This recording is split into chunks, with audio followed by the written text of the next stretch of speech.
This is the Dalai Lama, the leader of Tibet. Well, the leader in exile. Now, Tibet's history in China is complicated. Let's not get too deep. In the 1950s, China got an agreement with the young Dalai Lama. Then they used this agreement to take control, including destroying the Tibetans' native places of worship and religious objects. They then began instituting new policies on the Tibetans. Tibetans revolted. Tens of thousands of Tibetans, including the Dalai Lama, fled to India. The revolt had failed.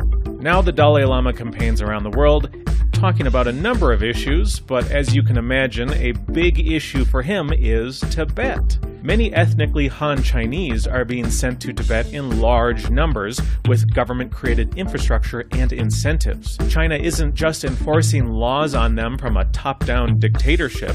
If you start flooding Chinese into the area in large enough numbers, you can really put the squeeze on the Tibetan people, because the pressure is also coming from the Tibetans' neighbors who live around them. Chinese neighbors the Tibetans might not want, but now they're stuck with. And the Dalai Lama is going around the world and asking for help.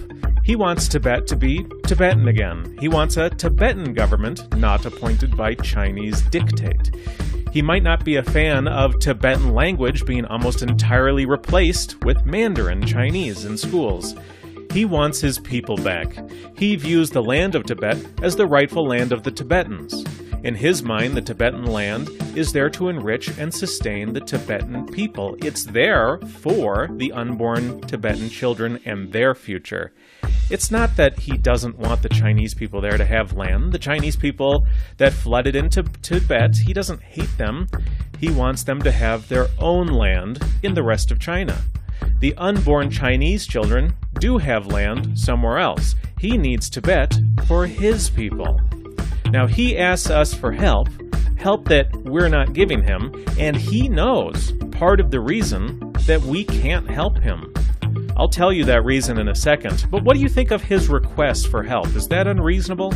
Do you think that it's okay that he wants the land of Tibet for his own people? Think about it. If Tibet becomes Chinese, Tibetans will only be able to live there as long as the Chinese don't decide that they dislike the Tibetans, because after all, the Chinese will be in control.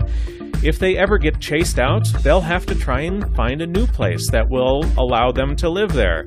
If the new place decides they want the Tibetans gone, then they'll have to find a new place again. A people without a land are destined to wander until they can find unsettled land to settle, or eventually be wiped out.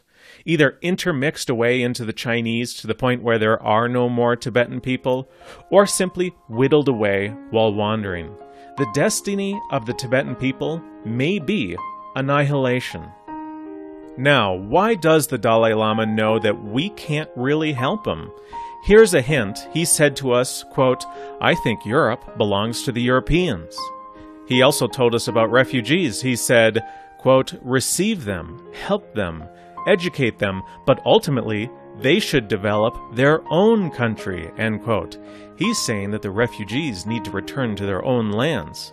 The reason we can't help them is because we don't believe our own lands should exist for our own people.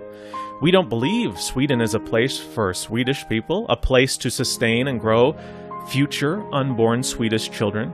We don't believe in the founding fathers of the United States when they said that they founded a country for white men of good character. Instead, we believe in people like Joe Biden, who stand up and talk about how wonderful it will be when white people are a minority, because after all, diversity is our strength. Or at least that's what we're told to believe. We believe it's a good thing when you walk around London and you can't find English people in their own capital city. If we don't believe our own children deserve the land of their people, if we don't believe that refugees that we help should return to their homeland so they can build it up and make it great, if those refugees have a claim to our lands before our unborn children even have a say in the matter, then ultimately we don't believe what the Dalai Lama believes. We'll have to turn him away and say, "Hey man, how could you say you want Tibet for the Tibetan people? That's kind of bigoted, isn't it? The future isn't Tibetan, it's all kinds of people. Those Han Chinese moving into Tibet are diversity, and diversity is your strength."